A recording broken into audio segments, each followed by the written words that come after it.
you didn't start though as an entrepreneur yourself. You learned the entrepreneurial mindset and mantra, if you will, from your father. But your journey actually wasn't.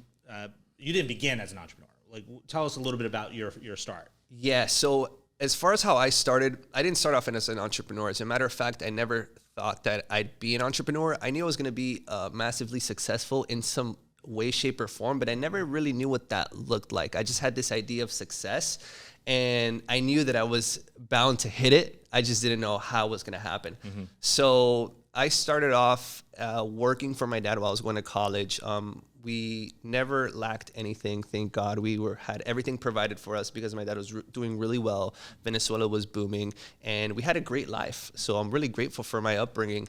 And there was a point in, I believe, 2012, I could be mistaken, that, dictatorship took over in Venezuela, and my dad had signed this deal with the government and got in all these contracts. I remember they were this big. Mm-hmm. And he was like, hey, I need you to go through all these sheets to make sure that everything is certified, because we got these contracts with the government. We're about to make all this money. We're about to make all these millions because we're going to be supplying the Venezuelan government with all these trucks that they're going to need for their FPL, which is Florida Power Light, but in that country. Their version. So my dad took a massive risk, which was to buy the inventory and fund the inventory before he received the funds, because he had a contact that was going to push the government to release them. Mm-hmm. So my dad wanted to show good faith, and he invested into the inventory. And I remember going out to these dealerships here in South Dade and Kendall and Homestead. I was driving all around the city, trying to look for these specific cars that they wanted to have. I would get their VIN numbers, all the information,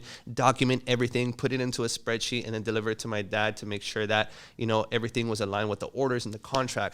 And man, it ended up going really bad. He ended up getting screwed over by somebody who he had done the contract with. People ended up getting fired. The government ended up being very corrupt and whatnot. And my dad pretty much, lost everything. And he said, hey, this deal didn't go as we thought it would. And I invested everything that I had into this. Mm-hmm. And, from now on, you're on your own. You gotta, take care of your family, take care of your mom, and, live off with the money that she has, and, everything will be all right. And I was like, yeah, for sure. But then I realized that, I was very spoiled growing up. My dad had bought me this BMW 320i, a brand new white. Okay, wait. That's not the typical journey of most kids in the United States. Yeah. So you don't always get a BMW as a gift from your parents. But you obviously had that experience. You were in an environment where you had a lot of resources growing up because your father was working so hard. But you mentioned to me that there was definitely a transition period. So tell us a little bit about that. So going into the transition period, I did have all these nice things, and I did have this car that my dad gifted me for my graduation, but then it became really real when he said I had to sell it. Wow. Because we didn't have money to pay the bills. The house was going on foreclosure. Mm-hmm. I mean, it was just a complete downfall economically. And that's when it hit me where I said, whoa, this is real.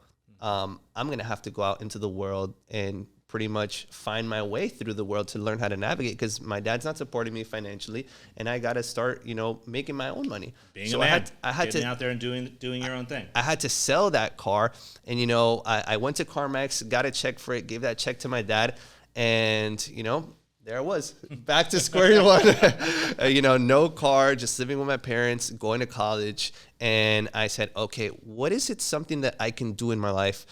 Meanwhile, that's flexible and that allows me to excel in college, to get good grades so I can get my diploma and get my degree.